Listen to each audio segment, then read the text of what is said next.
Shri news మీ news. జిల్లా కురువి మండలం కందికొండ గ్రామ పరిధిలో కిసాన్ పరివార్ అధినేత నానావత్ భూపాల్ నాయక్ ఉత్తరప్రదేశ్కు చెందిన సనాతన్ ధర్మ ఫౌండేషన్ వ్యవస్థాపకులు చైర్మన్ నారాయణనంద్ గిరి మహారాజ్ స్వామితో కలిసి కిసాన్ పరివార్ వ్యవసాయ క్షేత్రంను పరిశీలించారు. ఈ సందర్భంగా భూపాల్ నాయక్ మాట్లాడుతూ, నేను రాజకీయాల లాభాల కోసం ఇక్కడికి రాలేదు. మానుకోట పార్లమెంట్లో ఉన్న యువత రైతుల సమస్యల సాధనలో ఒక ఆయుధం అవ్వడానికి వచ్చానన్నారు. రైతులు పండించే పంటలకు సరైన గిట్టుబాటు ధర లేక రైతులు పట్టణాలకు వలస బాట పడుతున్నారు. అలాంటి రైతన్నలకు ఇంకెప్పుడు ఇలాంటి పరిస్థితులు రాకుండా ఉండాలంటే ప్రతి పంటకు గిట్టుబాటు ధర ఉండే విధంగా ఇక్కడ దళారీ వ్యవస్థ కాకుండా స్వయంగా రైతులకు లాభం చేరుకుని ఎకరానికి 2 లక్షల రూపాయలు లాభస్వాటి వ్యవసాయం పద్ధతులను వివరించే విధంగా ఈ వ్యవసాయ క్షేత్రంను ఒక ఆదర్శ వ్యవసాయ క్షేత్రంగా తీర్చిదిద్ది మండలాల వారీగా కొనుగోలు కేంద్రాలను నిర్మించి గత ఎన్నికల్లో ప్రకటించిన హామీ పత్రంలో పేర్కొన్న విధంగా ఫుడ్ ప్రాసెసింగ్ యూనిట్స్ ని నిర్మించి రైతులకు ఉపయోగంతో పాటు యువతకు ఉపాధి అందించే పనిలో సర్వత్రా నిమగ్నమై ఉంటానన్నారు. ఈ సందర్భంగా నారాయణ స్వామి వ్యవసాయ పంటల సాగుపై రైతులకు అవగాహన కల్పించారు. మంచి చెడు అని చెప్పుకుంటూ ముందుకు సాగుతూ ఉన్నాం కాబట్టి మనకు ఎక్కడ ఏ ఇబ్బంది లేదు. बीमा नहीं आएगा, किसानों को बीमा नहीं आएगा. कोई किसानों को एप्लीकेशन दिया क्या, गवर्नमेंट जॉब के लिए वेट कर रहे हैं क्या, प्रोडक्शन के लिए वेट कर रहे हैं क्या, कांस्टेबल क्या बनना है. सब लोग बोलते हैं डॉक्टर, इंजीनियर, वकील. आप एक काम के लिए पुलिस वाले के पास जाए तो उन्होंने बोला ठीक है, हमको रहने के लिए घर चाहिए, जगह चाहिए, सब कुछ चाहिए.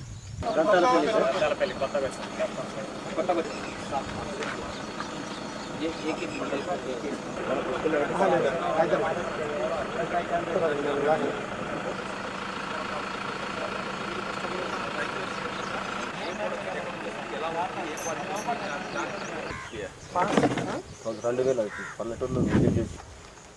కొన్ని కారణాల వల్ల మనకు టికెట్ రాకపోవడము మళ్ళీ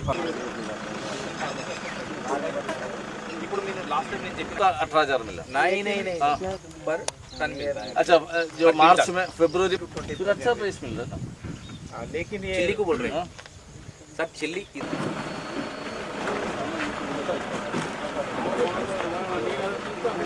स्वामी एक बोतल 65 1960 नवंबर 1 को मेरा था. अभी तक कोई मेडिसिन नहीं ले. नवंबर 1 को जगह है भगवान ने ये जगह रेडी करके रखा है. इसमें कोई पॉलिटिक्स नहीं है, कोई पॉलिटिशियन का सपोर्ट हमें नहीं चाहिए. पॉलिटिशियन का सपोर्ट लेगा तो हमारा नुकसान ही है. इस BRS वाला पूरा कॉन्टेस्ट में आ गया.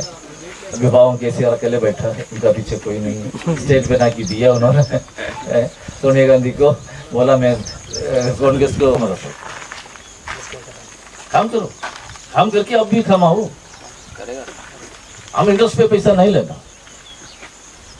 हम मारवाड़ी से पैसा नहीं लेना. 1 रुपीस में 5 रुपीस में कुछ भी फंक्शन आते. యువతల పట్ల నిలబడాలి, వాళ్ళకి ఎంప్లాయ్మెంట్ క్రియేట్ చేయాలి, రైతులకు గిట్టుబాటు ధర వచ్చేటట్టుగా ఉండాలి, రైతు సమస్యల మీద పోరాడాలి అనే రకరకాల కాన్సెప్ట్తో నేను ఈ రాజకీయ రంగంలోకి అడుగు పెట్టడం జరిగింది.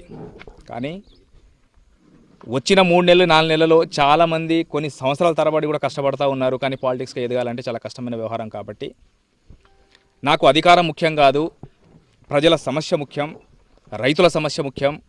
ఇంతకుముందు మన యూత్ని అందరినీ స్వామీజీ అడుగుతూ ఉన్నారు, కొంతమంది యంగ్ లీడర్స్ ఎవరున్నారు, ఎవరున్నారు ఒకసారి ముందుకు రండి అని అడిగినప్పుడు మీకు ఏం కావాలి చెప్పండి అని చెప్పేసి అన్నారు. అంటే పిల్లలు ఏ స్థాయిలో ఉన్నారంటే చెప్పలేని పరిస్థితిలో ఉన్నారు. అంటే చదువుకున్నారు అందరూ, బీటెక్లు, ఎంటెక్లు, MBAలు, MCAలు చేసిన వాళ్ళు ఉన్నారు. కానీ ఉపాధులు ఎందుకు లేవు అంటే ఎటు పోతున్నామో ఫస్ట్ యూత్కి తెలియదు. అంటే వాళ్ళకు టార్గెట్ అనేది లేదు, ఒక గోల్ అనేది లేదు. అందుకని అందరూ సతమతం. స్వామి గారి ఆలోచన ఏంటంటే ఈరోజు ఇక్కడ మన వ్యవసాయ క్షేత్రానికి రావడం కారణం ఏంటంటే మనకున్న ఈ 100 ఎకరాల పొలంలో ముందు దీన్ని పైలట్ ప్రాజెక్ట్గా చేద్దాం, దానికి ఎంత ఖర్చు ఉన్నా కూడా మనం కలిసికట్టుగా చేస్తూ ఒక మోడల్ ఫామ్గా తీర్చిదిద్దుదాం. దీన్ని చూసినా సరే కొన్ని గ్రామాలు చూసి వాళ్ళు అనుసరిస్తారేమో అనే ఒక విధానంతో ఇక్కడ తీసుకురావడం జరిగింది.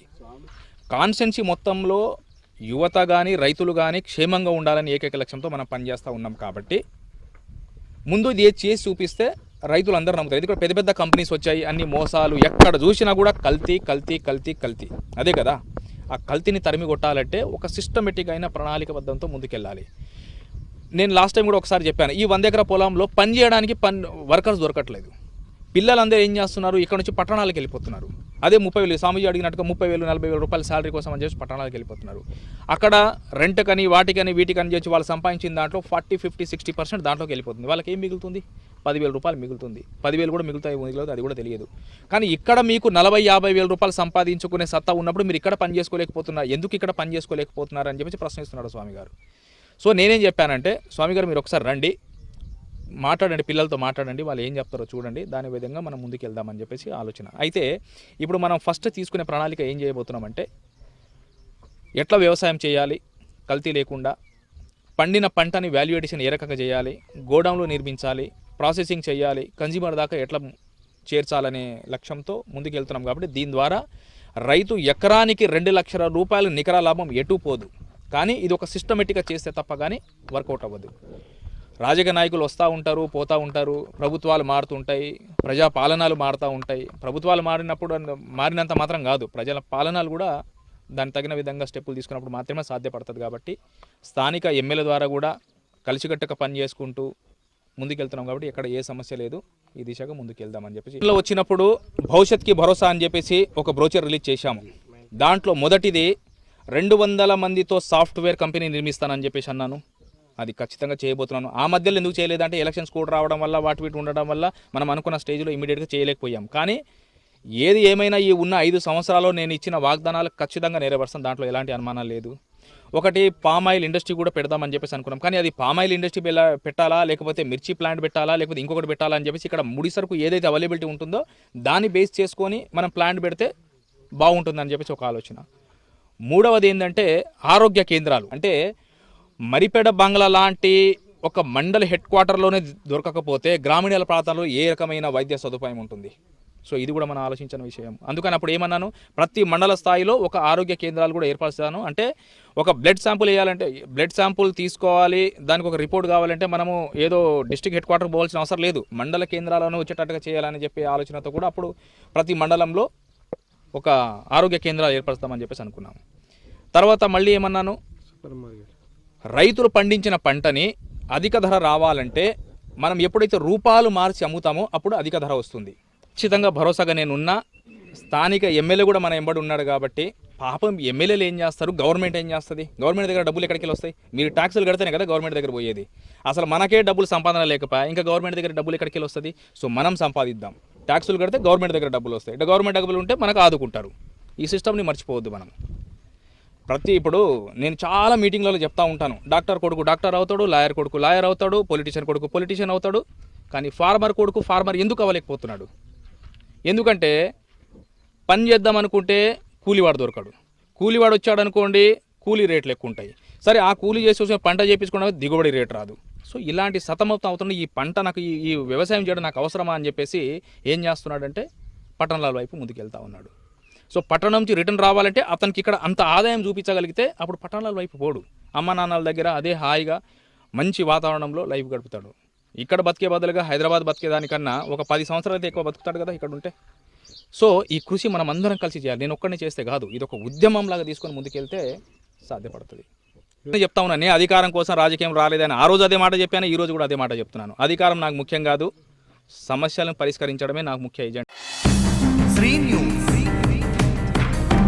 శ్రీ న్యూస్,